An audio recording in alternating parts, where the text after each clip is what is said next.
What's up, everybody? Welcome to Money Down Pod. I am Kayvon Izami alongside my guy, Sean White. You can follow Sean on Twitter at DumpsterFireFan, myself at Kayvon_sports. You can go ahead and give the show a follow at Money Down Pod. And if you could, please take a second to like and subscribe.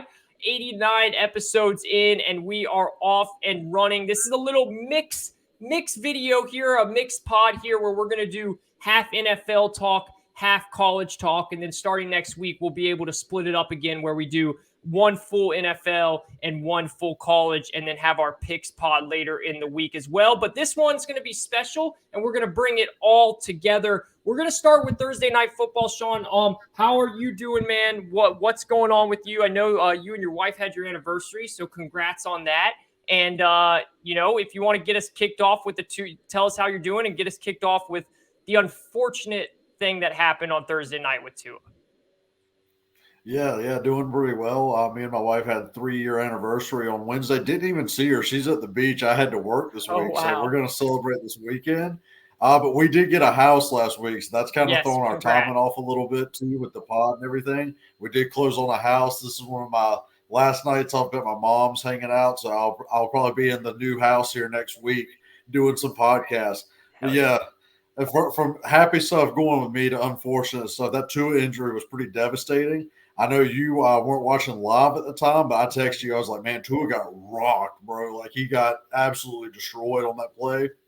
And a lot of people are talking about it. I'm just going to give a quick take out here.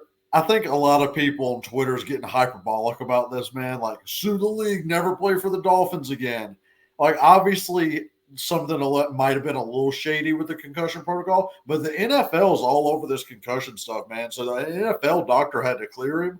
So I can't wait for this investigation to come back, because I think everyone's freaking out on the hit he took last week and that he shouldn't have been playing Thursday night.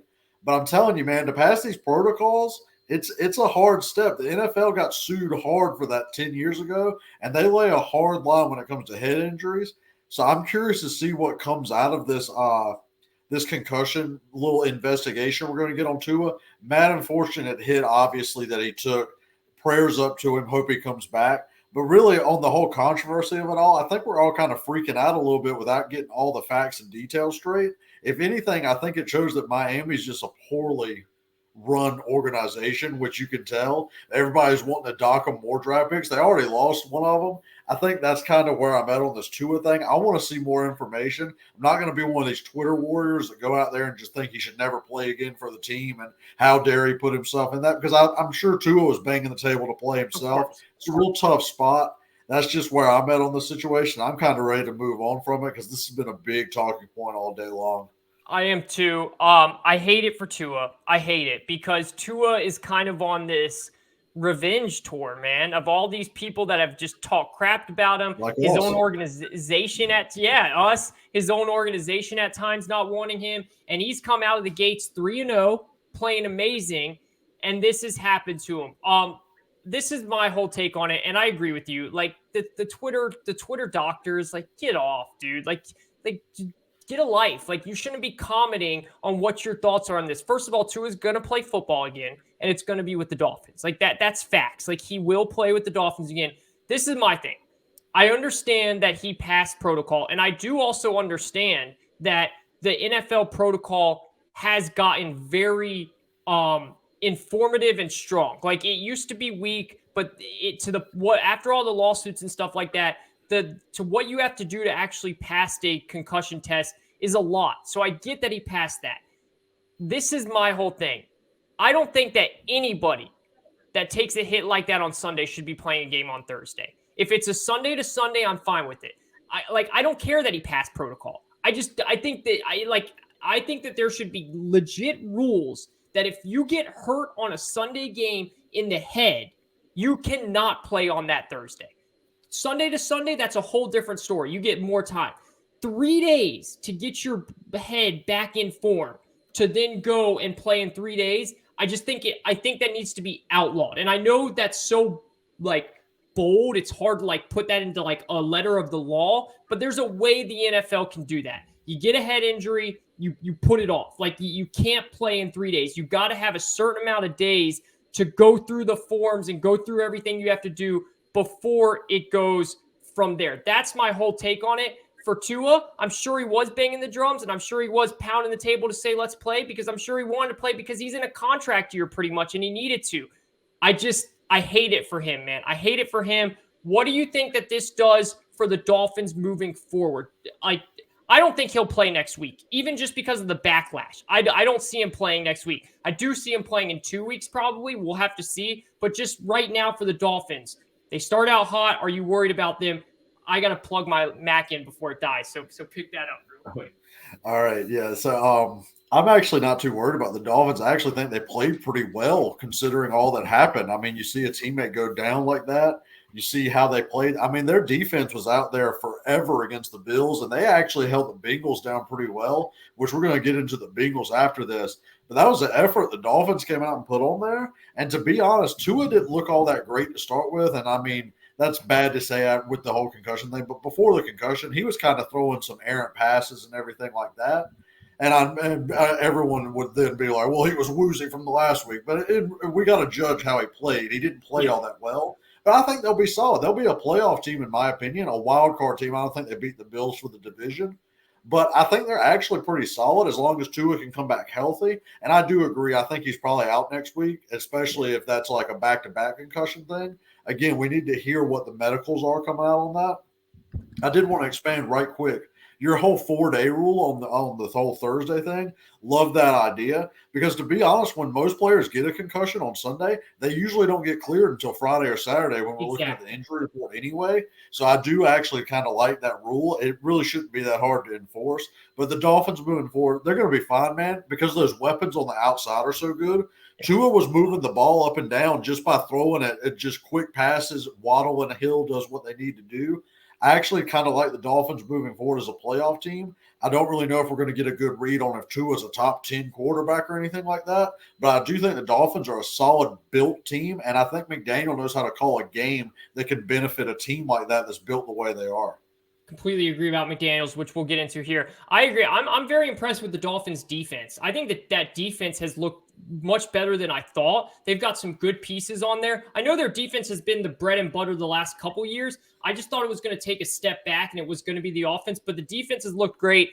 I'm still a little shaky on the Dolphins. I just need to see more from it, but so far, Tua's looked great, and all we can say is we hope he's all right and that he comes back and he's able to play at the high level that he was. That's really how you can just wrap this conversation. I mean, there's nowhere else we can go with it.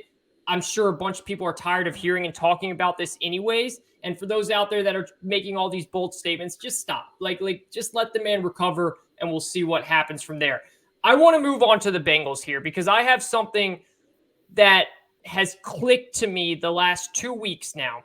And I don't want to call this a hot take or anything like that. But I made sure to go back and watch all 4 of their games this year in spurts, not the whole game, but the all 22 and stuff like that to get a read on if I'm seeing this right. And usually, for those that have been with us for a long time, you guys know that Sean's the resident X and O guy on here. Sean definitely is the one that loves talking about the X and O's. I know my X and O's. I don't know them as well as Sean. I just don't find the X and O's fascinating. And I think majority of people would agree with me that it's not as fascinating to talk about.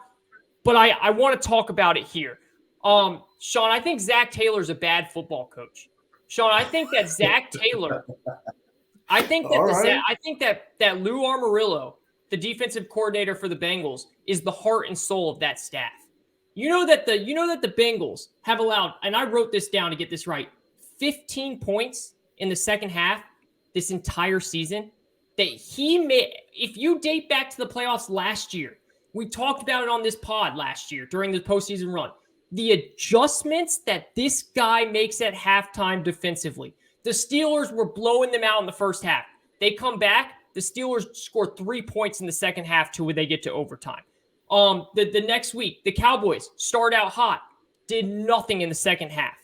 The Jets that was a close game going into halftime. They did nothing in the second half. I understand Tua was hurt. The Dolphins did nothing in the second half. Lou Amarillo is a hell of a football coach. Let me get to Zac Taylor here. And this is even more credit to Joe Burrow, in my opinion. What they're doing on offense, and the reason why I really went in and dived in on this is because the last 2 weeks, Joe Mixon, who I have on a couple of fantasy teams, has been atrocious. And it's not Joe Mixon. He is a good football player.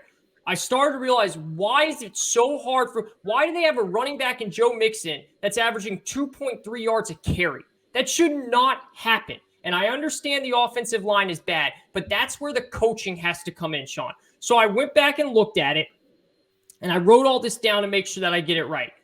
Last night, other than what T. Higgins was doing one-on-one, they really couldn't get anything going. They got the one big chase play late because Josh Boyer was left alone on that zero blitz, and they left pretty much Jamar Chase on an island, and Jamar Chase did his job there. This is my thing. There's absolutely zero diversification in the run game. There's no diversity. They don't have a lead blocker for when they had the ball inside the 5-yard line 5 times last night. They couldn't get in the end zone running the football. They don't have a lead blocker. They don't change up formations. They want to be an 11-man team, but they play in 12 sometimes. And to try and fix things, they put Hayden Hurst as that blocker for the run game, and Hayden Hurst is not a good blocker. He is a pass-catching tight end. So when you put all of that together, I think that this has everything to do with Joe Burrow making plays with his big receivers that he has, and it's Zac Taylor doing nothing. There is no reason why that Zac Taylor should not make this easier for that type of offense, Sean. That offense is way too good. There's way too many people there, and I do not want to just hear that it's because the offensive line is bad. That's where the coaching comes in. You can do different multiplications of the run game to get your run game going. And what we've seen from defenses is they are playing it different against Burrow, where they're doubling Chase, and T. Higgins is able to do his thing, but they're not getting those deep throws anymore. They're not getting those massive plays. Everything has to come under. Everything has to come short to intermediate. And Zac Taylor looks like he hasn't been able to adjust to that. And the run game is the best way to adjust to that. And he can't get the run game going because he has no clue how to draw up more formations to do it. They don't use the lead blocker, like I said, and they look confused a lot with their formations. What are your thoughts on that? Yeah, so this is actually like kind of my alleyway that I like to go into in depth on stuff because, I mean, me and you will text nonstop about Arthur Smith schemes with the Falcons, but no one wants to hear that out there except for me and you. Exactly. But so I was noticing this a little bit with the Bengals too, and I think a lot of national people aren't really catching on to this as well. Everyone's saying the offensive line's improving because the sack numbers are down. That's not true. Joe Burrow's getting rid of the ball quicker. That's all it is. He's not holding the ball the last 2 weeks. Exactly. And actually, that's a problem because their whole offense is based off of him hitting deep shots. Yep. And if they don't hit those deep shots, their offense just drags because you're right. They can't run the football, which is very strange to me. And I couldn't figure it out for a while because Zac Taylor's a McVay guy. McVay's like, captain run the ball. Yeah. McVay's putting wide receivers back there at fullback right now to lead block for their guys just to get any kind of run game going. And their offensive line is not a good run blocking offensive line either. But they are able to pop enough plays to where you respect it, where the Bengals can't. You're right on that with Mixon too.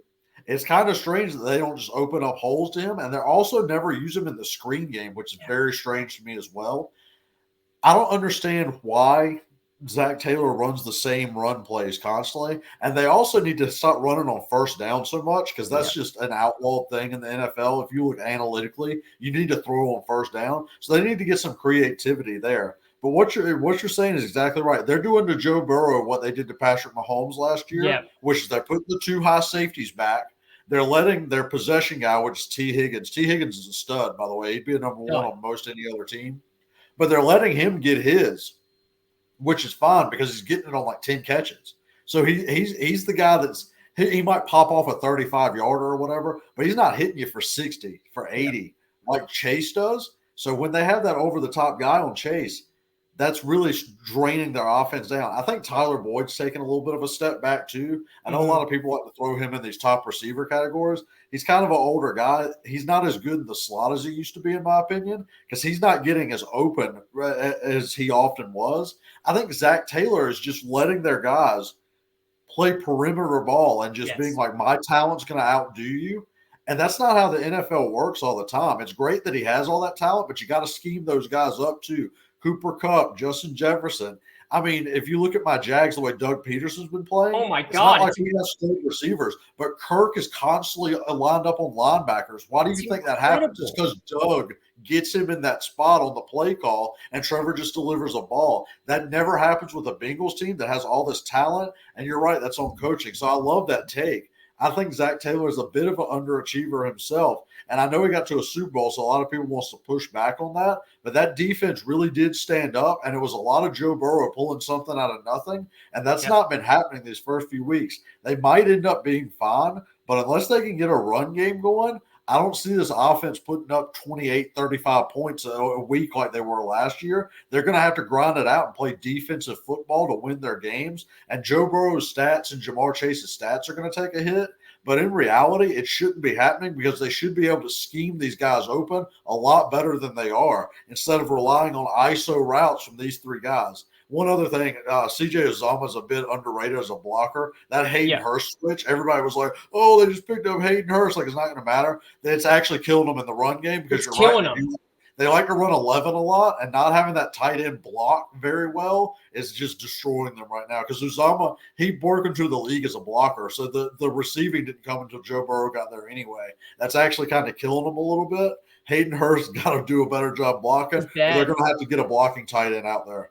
I mean, I've seen him front. He was on the Falcons for a couple years. I saw him front and center. He can't block well, and it's an issue. You can't use him. And I'm so glad you backed me up on all of this. That makes me more happy because, like I said, you're the resident X and O guy on this whole thing. But it would worry me about Jamar Chase too. And it's not like Jamar Chase is taking a step back. It's just defenses know what. Yeah, they're doubling them, and it's just Burrow is gonna, if he keeps throwing that way, he's just gonna rack up interceptions.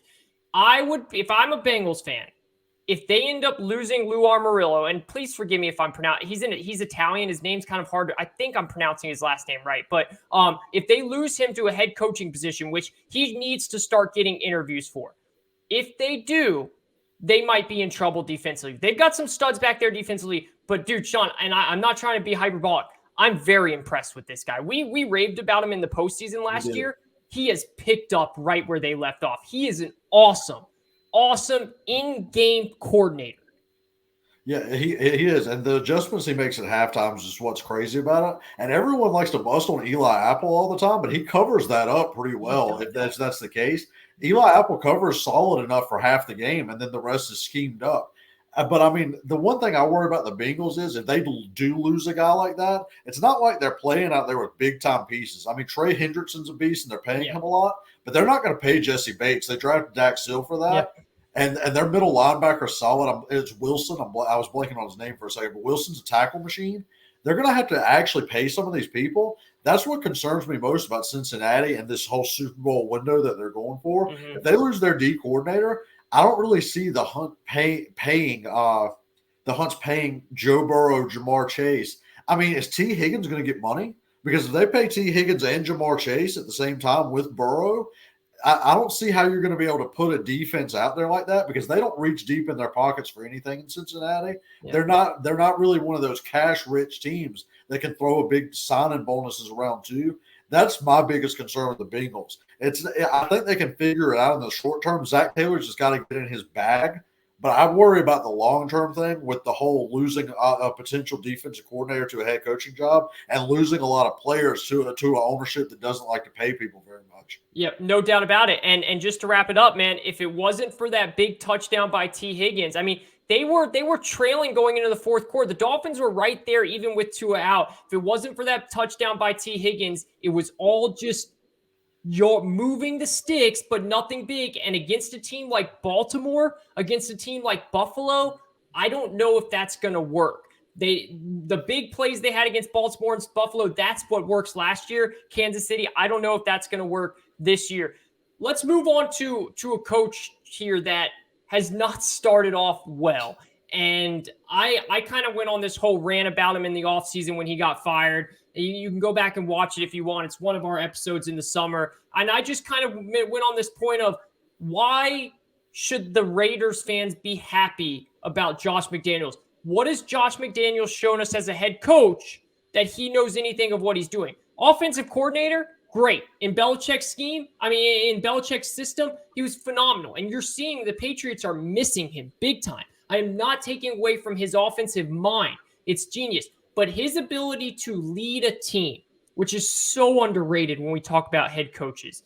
Just look at the difference between your Jags, what Urban was doing and what Peterson was doing. Urban knows his football. The guy's a genius at football. But Peterson knows how to lead a team. And just look what it's done. Rich Bisaccia was a leader of men. Those guys respected the hell out of him. And they let him go after making the playoffs. And it looks like Josh McDaniels thinks he can come in there and just X and O's his way to victories. And it's not working that way. You've got to do more than that. Should we be worried? Is Josh McDaniels already on the hot seat? Is that where we're going now? I don't know if he's on the hot seat, but man, it's getting close out there because Josh McDaniels, I'll give you credit on that. You called that from the start. You weren't impressed with the hire. He was one of your top most overrated hires in the offseason when we did it. I was actually very surprised to hear you say that because he gets so much respect in the media and he gets so much respect for what he did with the Patriots. And honestly, you're seeing it with the Patriots this year. They miss him terribly because they're looking horrible on offense. But, man, sometimes you're just a coordinator, and maybe Josh McDaniels is just a coordinator, man. He might be. Maybe he's just good at, I got my offensive game plan going. Bill's going to handle all the other stresses out there, and I'm just going to make sure the offense can be serviceable or win us a game when they need us to, and that's how I'm going to go about my business. Because right now, this 0-3 start, they've looked bad situationally. They've looked bad in clutch moments. None of the halftime adjustments are happening. They barely scored in the second half, or they didn't score at all against the Cardinals. It's looking rough. And you got a star like Devontae Adams. He's had 2 rough games back-to-back now. They can't get him the ball, which I wonder how he's feeling about that. Yeah, which you would think it shouldn't be that hard. You have Waller and Renfro, obviously, also. So it's not like you can just double Devontae the whole time. But defenses are getting away with playing them like that. And it is a little bit on Derek Carr to be a little bit better. Derek Carr hasn't played his best. But at the same time, you've seen what he did the last 2-3 years.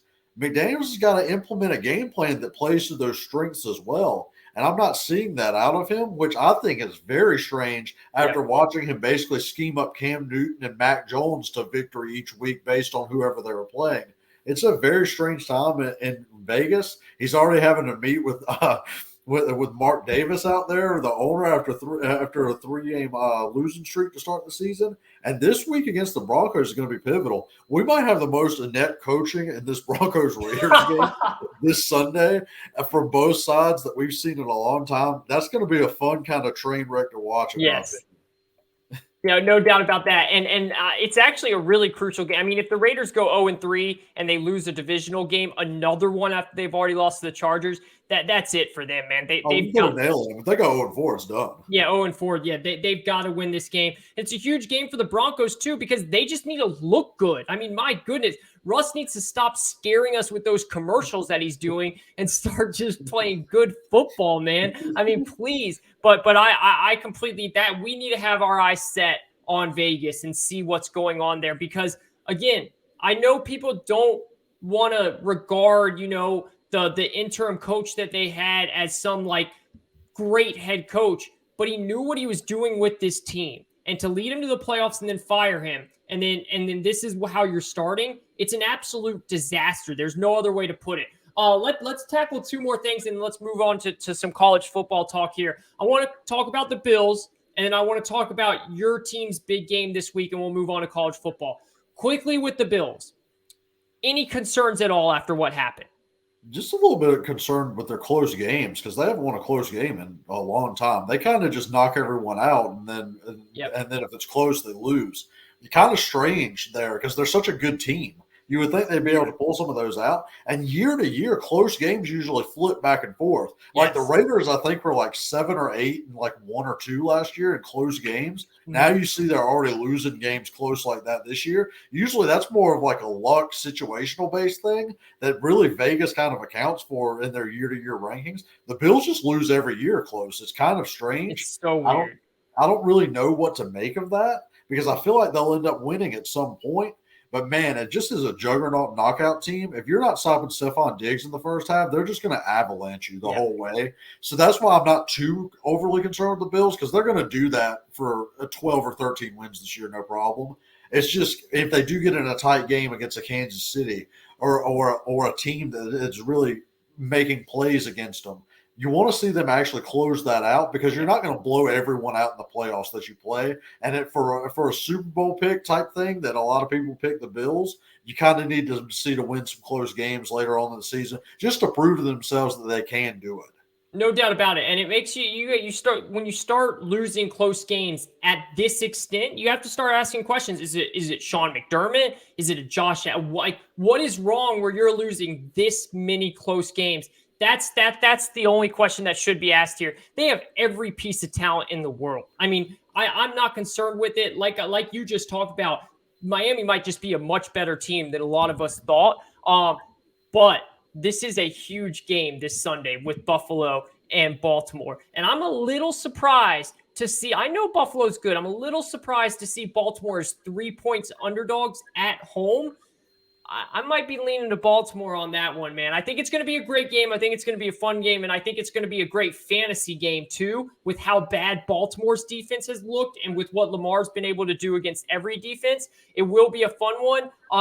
Well, real quick for you, and just because we do talk a lot about fantasy anyways, Isaiah McKenzie's getting a ton of work. Gabe Davis hasn't looked great for fantasy people out there. Is that something they should worry about? I think a little bit. I wasn't a big Gabe Davis buyer going in. I liked him. He was solid, but I didn't think he was going to be some huge stud. I think ESPN's rankings had him way overranked. Way over. But and they actually, if we were to ever get into discussion in this later on in the weeks, ESPN's rankings were a disaster this year. I kind of knew that going in, but they were a disaster. But yeah, Gabe Davis, I'd be a little concerned fantasy-wise about his production because Isaiah McKenzie's getting a lot. But again, if you really actually paid attention to the Bills, you kind of knew Josh Allen likes that slot receiver, man. Cole Beasley was a big-time target in that offense. Now McKenzie took his reps there. So it's kind of one of those things. Gabe Davis is just a big play guy. He might pop for like 30 points in fantasy once every 3 weeks. But that's a boom or bust type player out there. That's kind of what he is at this point. So I'd be a little concerned if you draft him to be your wide receiver 1 or 2 each week. No doubt about it. Let's move on to our last NFL discussion before we go to college here. Your Jacksonville Jaguars have been one of the best teams in the NFL. I mean, who would have thought we said that? I mean, I think everybody that's really understands football and optimistic knew that you guys were going to take a step up. But for you guys to start out this way and to beat the Chargers the way you beat the Chargers and just the way Trevor Lawrence looks, my goodness, does he look like that generational talent everyone was talking about. Give us your thoughts on Jacksonville going into Philly. The one thing I am really looking forward to is if we remember that playoff game last year where but Tampa Bay's defense absolutely made Jalen Hurts and the Eagles offense look disgusting. I mean, it was one of the worst offensive performances I've seen in a long time, and it was a great game plan by Todd Bowles. Well, who else was on that staff? Y'all's defensive coordinator, is it Mike Caldwell? Mike Caldwell, yeah. Mike Caldwell, yeah. He was on that staff. So I guarantee you the Jags are looking at that film and what Todd Bowles and Caldwell did, and they're going to try and implement that. Now, you guys don't have the pieces on defense that the Bucs do, but you do have some really good pieces and some good linebackers like the Bucs do. That's what I want. That's what I'm really excited to watch about. I know that's more of the boring part. Everybody wants to watch Trevor versus Hurts and all that stuff, but I'm really fascinated to see if y'all's defense can do or replicate to any amount of what the Bucs did to Hurts last year. And I'm excited to watch this game. I think that 6.5 is too much. I would take the Jags in this scenario. I think the Eagles win, but I would take the Jags to cover. I think it's a close game with Doug Peterson going back to Philly. Yeah, I took the Jags on +7 when the line dropped because I thought that was insane. I don't think Vegas is quite adjusted to the Jags actually being pretty decent this year. I agree. So that's definitely something that's up there. If they play the Eagles close, just be prepared for those spreads to be a lot closer, or maybe even favor Jacksonville in some of these games. Yeah, more than people think. So, being a Jags fan, I didn't expect this at all. I thought we would be much improved. I thought the offense would kind of be similar to what it is.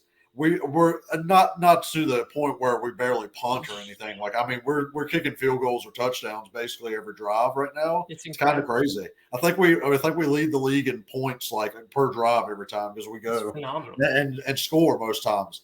I didn't expect that. I did expect the type of offense we're playing though, where we kind of do matchup stuff. And if you've noticed, Kirk is the number one, but he plays out of the slot every time. Mm-hmm. So just once, twice, 3 times a game, he's going to get lined up on a safety or a linebacker, and it's going to go for 25 or 30. That's kind of what I thought his role would be. That's how Doug Peterson uses him. But, man, just seeing the difference in game plan, seeing Evan Ingram be a high target guy against the Colts because he was the chain mover, and then literally the next week, Zay Jones is the guy against the Chargers. Just seeing a coach break down stuff like that. And I'm going to go ahead and make a prediction for you. We're talking about fantasy. I think this is a big ETN week because I think they're going to play Kirk a lot in the slot because I don't think Slay or Bradbury is going to follow him there. So it's going to be a lot of Kirk and Avonte Maddox.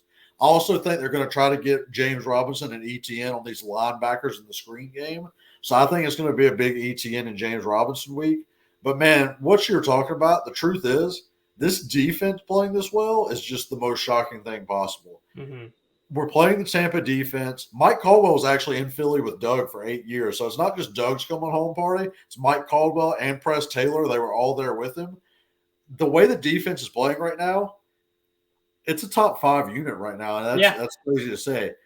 The thing we're missing that Tampa has over us is Vita Vea. We don't have a Vita Vea, but to be honest, no one in the NFL has Vita Vea. Yeah. He's that unique at nose tackle.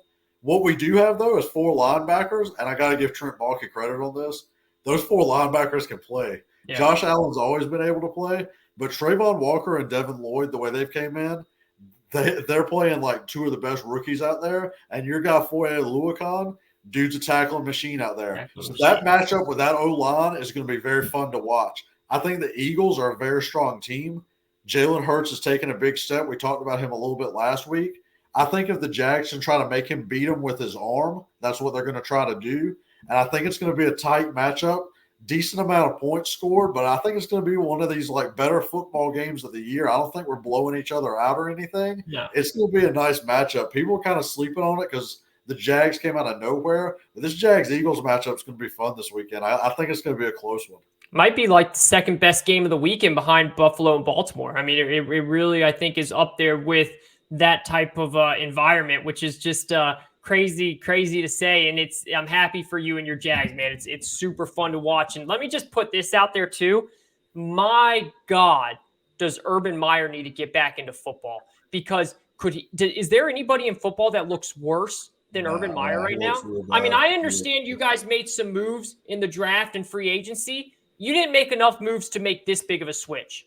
This looks like the biggest jump we've seen in a long time, and it makes Urban Meyer look atrocious. I mean, it makes him look terrible, bro. He's got to get back into coaching and redeem himself because this is one of the worst ways you could possibly go out. I mean, Doug Peterson's running laps around him. Oh, yeah. The offense is night and day, dude. Like I said, last year we ran ISO routes like the big. We ran ISO routes like the Bengals do all the time with their talent, but without their talent, and basically just left Trevor out to dry. Completely different this year. We run bunch formations. We run all sorts of shit. It's been really fun to watch as a Jags fan. I can't wait to see how the season keeps going like that. And like I said, it's a tough matchup this week. We might not win it. That spread is too big. Like you said, that 6.5, 7, 6, 7 right there. Too big of a spread. You got to take the Jags on that side. But I'm telling you, it's going to be a close game. We have a chance to win it. The Eagles could beat us too. I think it's 2 actually good teams going against each other, which I haven't been able to say about a Jags team since 2017. And even then, I was real shaky on that just because Bortles was the quarterback. Yeah. It was that. No doubt about it. This is for real what you guys are doing right now, which is really, really cool to see. let's wrap it up there. Let's move on to the college football. There's so many more NFL topics that I want to talk about, but we'll get into it next week. I want to talk about the Chargers and what's happening there. I think people need to really start circling that as where Sean Payton's going. That's a bad situation right now with all these injuries. It could turn out to be a bad year, and I think that's the best spot. But that's a whole different. We'll get into that. Let's move on to some college talk here since we're up against it. We've got a great weekend. I put some of the storylines we've got going on here. I think week 5 is a awesome weekend for college football. It sucks the hurricanes coming, and it's going to disrupt some of the weather in these games, which our heart and prayers are out to all of those people out there that might be affected by that. We are praying for you guys and hoping for a strong rebound here. Let's start off with the biggest game. Sean, I can tell you I've already hammered Arkansas plus 17. I am all on Arkansas here. I'm happy that they lost last week because I think it makes it even bigger. They should not have. Anybody that watched that game knows that Texas A&M had no business winning that game. They were about to go up 21-7, and then KJ Jefferson fumbled it on the 2-yard line, and they ran it for a 98-yard fumble return touchdown that made it a 14-14 game, and that was pretty much it. And then Arkansas still had a chance to win it with a field goal at the end, and the guy missed it. It's in Fayetteville. It's in Arkansas. Pig Suey's going to be out ready to roll, and I have a lot of issues with what's happening with Alabama in their last 5 true road games, Sean. It's a real stat what is happening, and I have it written out here, okay? Alabama's last 5 true road games where they were favorites of at least 13 points or more. Florida last year, 13-point favorites in Florida. They won 31-29, barely. Texas A&M, they were 18-point favorites. They lost outright, 41-38. Mississippi State, they were 17-point favorites. Bama crushed that one, 49-9. Auburn, they were 20.5-point favorites. They won in triple overtime, 24-22. And then this year, Texas, they were 20-point favorites, and they barely won that game. They have not fared well these last couple years as big favorites on the road against some of these better teams. And I think there's big questions in Alabama's secondary. I think that they're really missing some of those big-time receivers that they had years in the past. They don't have that this year. I think it is all on Bryce Young's shoulder. And I think he is good enough to win them the game. But to give me 17 points in Arkansas, I got to believe Arkansas keeps this close, man. Yeah, I think they keep it close for sure. I think they have a chance to win it, man, because they went down last week, like you said, on a fluky play that shouldn't have happened. And sometimes that's what a team needs. They need to lose like that or have a close game. I think they actually come out ready to play and firing on all cylinders. And I would be concerned if I'm Bama because they're going to be able to test Bama's perimeter out there and on the defense. Yeah. Outside of Kool-Aid McKinstry, real shaky out there in that Bama secondary. And that kind of makes me puzzled about Elias Ricks not playing, to be honest. And we haven't really discussed that at all. We haven't discussed that. I don't understand what's going on there. I don't know if that's a discipline thing. I know some Bama fans are saying he just plays bad in practice, which makes no sense because he was so good at LSU. So it's kind of confusing to me what's happened there. But, man, Bama needs all the help they can get in the secondary because they've really been struggling. This isn't your classic Bama team. You're used to the secondary being stars. You're used to them having good D-line talent, which they still do have a decent D-line. But then you're used to that perimeter on offense they just don't have. Yeah. Them missing these receiving weapons is really putting a damper on them, and it's really making Bryce have to win all their games. Yes, on his back. I'm going to be honest with you. Texas should have won that if Ewers hadn't gotten knocked out. I fully believe Texas beats them without Quinn Ewers getting knocked out of that game. That's a rough go for Bama because they're playing in too many close games like that. Another thing that's kind of strange for me, I don't know if you picked up on this. I love Jahmyr Gibbs. I loved him at Georgia Tech. Yeah. He's a weird running back for Bama, man. Yeah, because he's kind of that Alvin Kamara back. He's not a power back like Bama's used to having. And you can kind of see it in their offense. They're kind of struggling to run the ball consistently like that. It's a weird offense this year for Bama. It's kind of a weird team. So I love Arkansas in a spot to pull the upset here. But definitely on the cover. That's definitely the play there. Arkansas is going to keep this thing close. I think they kept it close last year in Tuscaloosa. Now it's in Fayetteville. I think KJ Jefferson's going to have a massive day running the ball. It'll be fun. We can hit on this one quick. I don't think that this is as fun of a game that everyone's really hyping it up to be, which is the Kentucky Ole Miss game. I know it's two undefeated SEC teams, so that's why. I think both of these teams are just kind of like, like they're better defensively than they are offensively. And I didn't think we were going to say that at all going into the season when you have Will Levis and Lane Kiffin. And Ole Miss's defense has been phenomenal, and Kentucky's defense is always pretty good. I mean, we can more talk about Levis here just in general, who's supposed to be a highly touted NFL prospect. He's been a disappointment to me. I know they haven't lost. You have to look farther than just if their wins or lost. He has not played well, Sean. He has not played well. I think Ole Miss wins this game. I don't know if they cover by 7, but I think they win this game. I just have not been impressed with Kentucky's offense at all. Yeah, I think Ole Miss's run game is going to dominate the day, and Jackson Dart will play off play action. I think they'll be solid. Lane will have a good game plan going for that. Kentucky, man, their big wins like against the Florida team that I think is kind of overrated in itself, and against a player in Anthony Richardson that's just as up and down as can be. But when you're comparing Levis to him, Levis has been inconsistent as well for a guy that I think Mel Kiper has him ranked second in his quarterbacks, right behind Stroud. I think he has him above Bryce, which is just insane to me. Yeah. The guy's a weight room guy, moves around. I'll tell you what he is. And I'm not going to harp on it too much because this is more of an off-season conversation, but this is something just for everyone to watch when you're watching Levis if your team needs a quarterback in the league. Like mine. Levis is the type of player that a lot of scouts have been falling for because he's a football guy, man. He's a football dude, and he can move, and he has a big arm. But that big arm doesn't translate to being like an actual finesse NFL arm that can make all the throws. He just can throw for power pretty well. The guy is like a Sam Darnold, a Blake Bortles type. That's not a natural thrower. That's just an athlete back there playing football and quarterback. And, man, that worries me to death when we're talking prospects out here because you got to have a lot go right. He's that Tannehill type of player, you know. Everything around Tannehill, Derrick Henry, the run game, A.J. Brown out there. Oh, he looks great then. You're asking a lot for a guy that's a top prospect to carry an NFL team just projecting him out. But for this specific game, I don't think Kentucky can hang with Ole Miss's offense. I think Kentucky moving forward will be fine because they're getting their running back. Yeah. But Levis is going to have to play a lot better if Kentucky wants to truly contend in a tough SEC.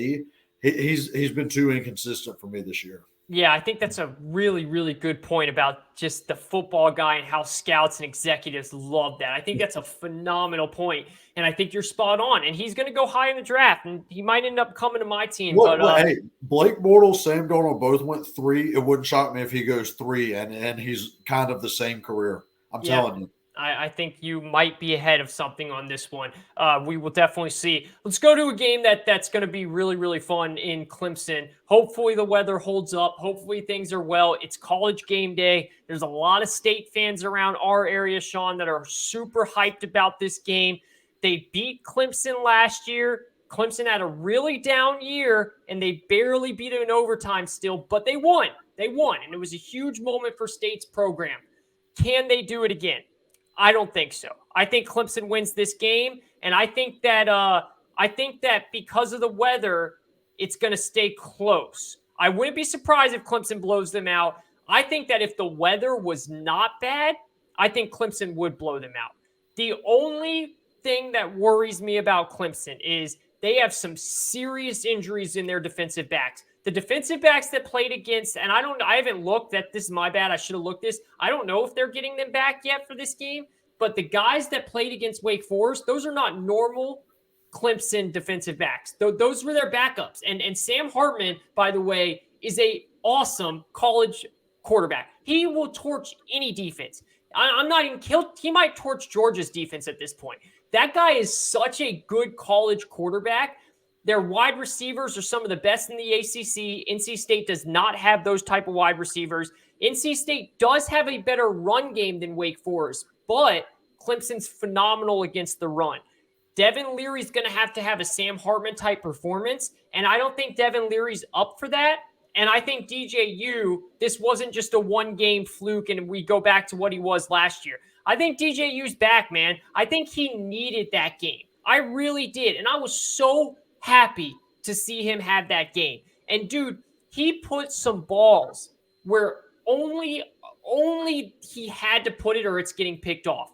He was unbelievable in that game. He looked like the DJU that filled in for Trevor Lawrence against Notre Dame. He looked like the 5-star prospect.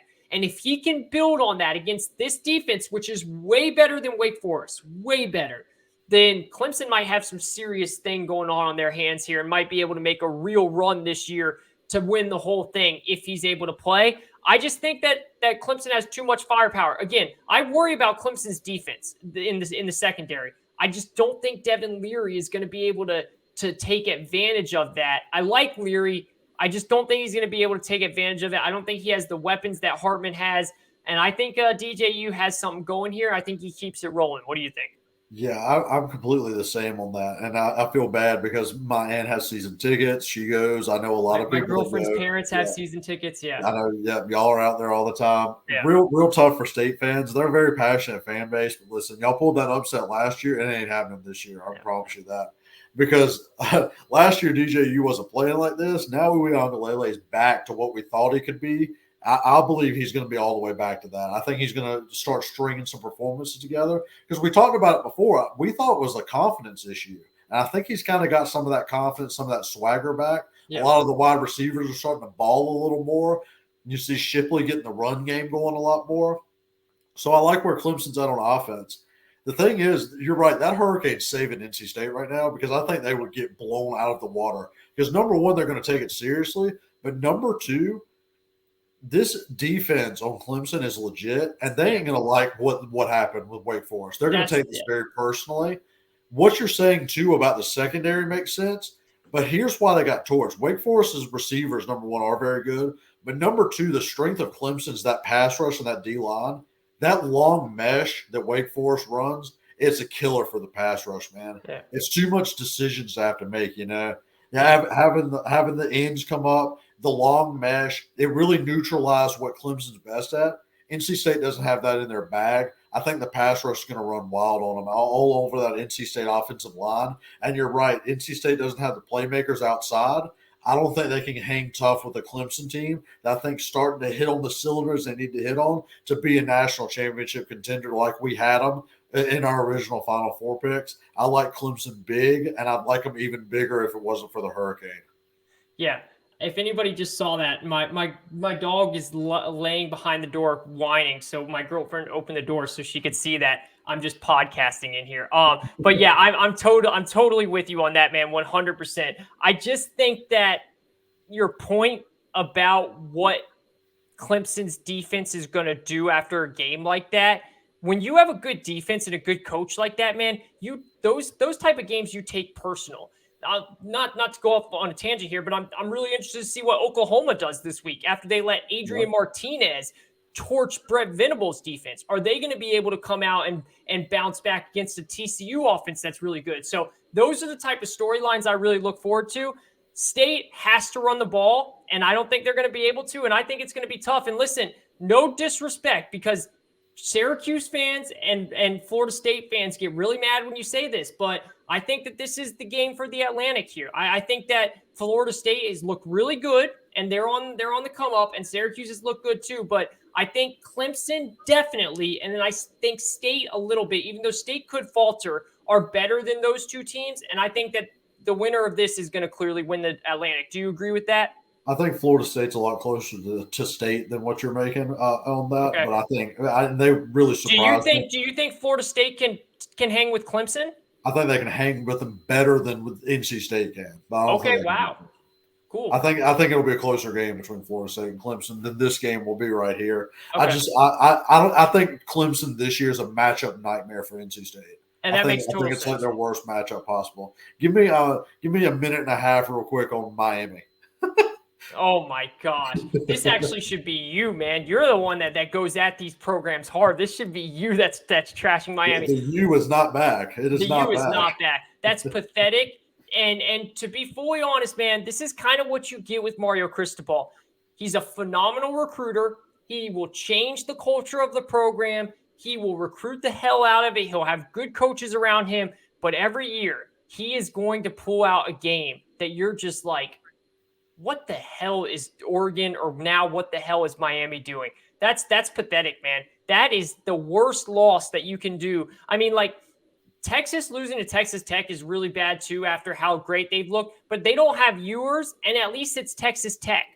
Miami got whooped by Middle Tennessee. Middle Tennessee, like, they're not back. They have a long way to go, and they're making me look really stupid for how much I love Tyler Van Dyke before the season. So thanks a lot, Miami.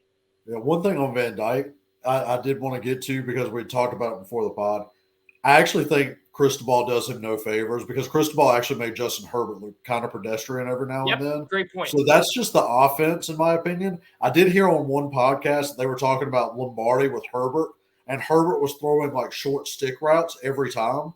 And Lombardi's like, no, let that rip. Why are you doing that? And Herbert's like, that's how I was taught to do it. I was taught to only throw here. Wow. So I think there's actually a lot of limitations that Cristobal and his offensive staff puts on these quarterbacks. Yeah. So even though Van Dyke has looked bad, I'm not trying to act like Van Dyke's really good or anything like that. He definitely has a lot of work, and he needs to play a lot better to be a top prospect. And considered where he was preseason, I do think that Cristobal and them do no favors when it comes to having quarterbacks play well under him. Yeah, the offense is painful to watch, just like what's happening in Texas A&M with Jimbo Fisher. There is no doubt about that.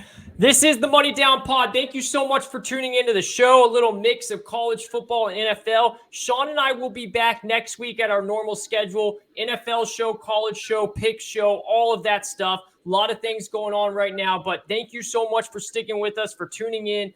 Enjoy the games this weekend. Hope you win some money, and we will be back on Monday or Tuesday to break everything down. You can follow Sean on Twitter at DumpsterFireFan, myself at Kayvon_sports. Like and subscribe, comment if you'd like to, and we'll talk to you next week.